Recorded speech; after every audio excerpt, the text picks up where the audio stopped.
嗨，大家好，我是文具控石小姐。今天是在高雄的第2天，我们第一个要前往的地点是松山动物园。今天天气晴朗，很适合做这种户外活动啊。下车之后，我们沿山路走上来，一路上看到不少野生的猴子，在路上跟栏杆上走来走去的，从来没有跟猕猴这么亲近过。不过动物园的广播也持续在宣导，请勿喂食野生的猴子，也不要露出食物，不然很容易会受到它们的攻击哦。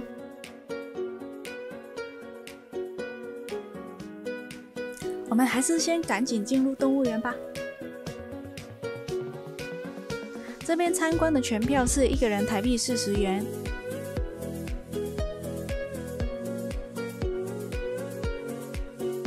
哇，一进门口就看到钉满了。后脚站地的模样，转来转去的，好可爱哦，好像在期待什么东西一样的。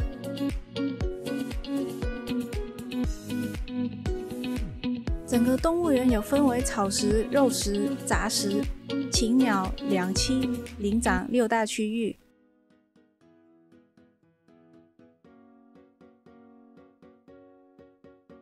估计是因为天气太冷的关系，好多动物都好像雕像一样，动也不动的趴在那边晒太阳。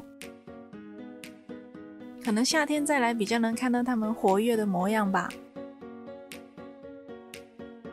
虽然年纪也不小了，但是来到动物园这边还是会觉得很开心，有一种回到童年的感觉。看着不同动物的动态，心里面都会觉得很疗愈。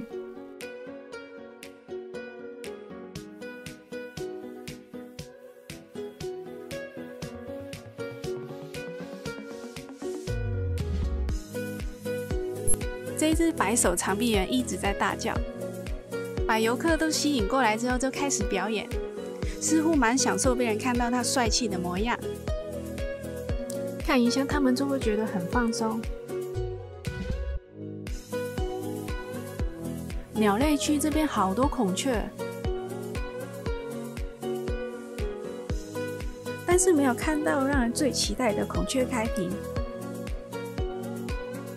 动物园真是一个很不错的亲子活动，可以跟小孩子多一点互动，也可以让他们多认识大自然里面不同的动物，像是这个鸭子啊，法拉贝拉迷你马、印度大犀鸟、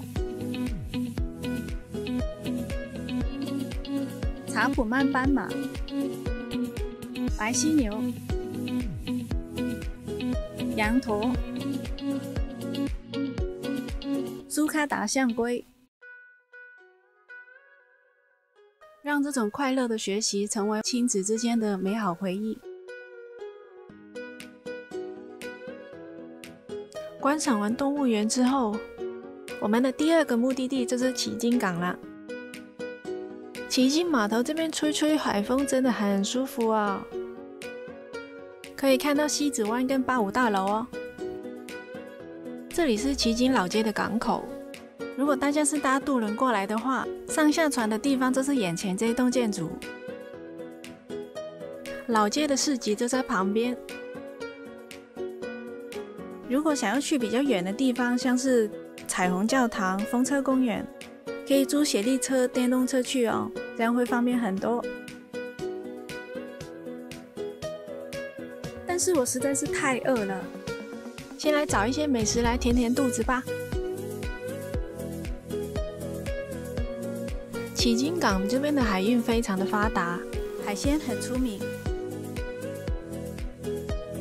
好多摊都有在卖炸鱿鱼跟花枝丸。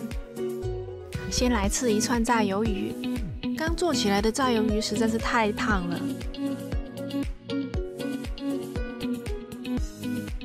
它还有提供5种酱料可以挑选哦。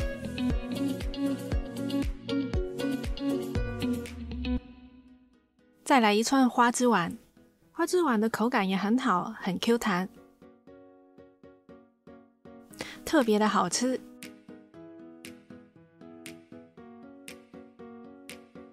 这个猪血糕真大一片，35块，这比我的脸还大了。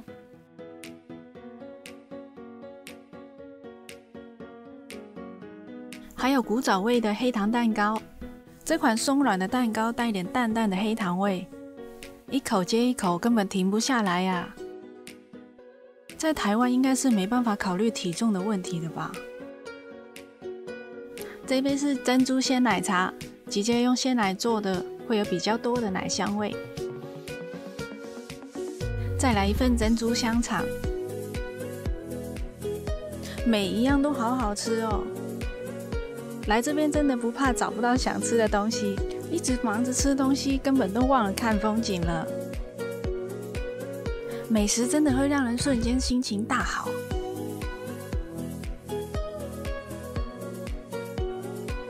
在这种阳光普照的天气，吃饱之后来到海边这里休闲逛逛，看向碧蓝的天空，工作的压力瞬间被释放了。度假的感觉真是好啊！吹一下海风，听一下海浪的声音，享受今天的旅程，今天的海。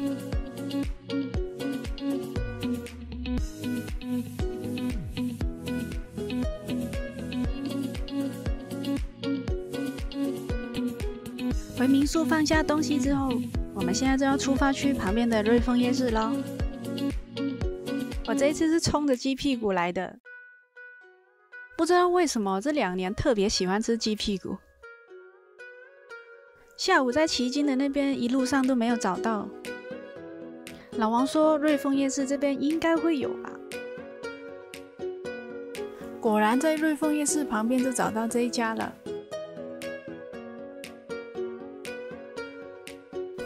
另外还加点了一些咸酥鸡、鸡胗、鸡心。这一家的七里香是4个1串的，先来吃个2串吧。炸的吃起来会比较酥脆一点。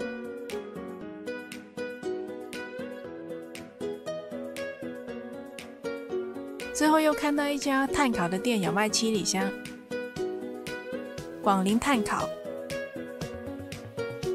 这一家是用烤的，8个1串，忍不住了，直接又点了2串。用烤的这一家吃起来会比较软嫩多汁，它在烤之前有加一些酱料做调味，而且它1串有好多颗哦，好好吃哦！七里香就这样成为了我今晚的主餐，不过吃到20颗开始就有点油腻了。另外还点了一份炸鲜奶，它的口感 QQ 的，而且有点微甜。还有增糖钻的焦糖珍珠鲜奶茶。除了一般的黑糖跟珍珠之外，最上面还会撒上糖粉，再用火枪去烤，会有微微的焦香，就像是吃焦糖布雷最上层一样。这2天的高雄之旅就到这里了。希望大家会喜欢这一次的影片。还没订阅关注的朋友们，记得要订阅跟关注我的频道哦。我们下次见，拜拜。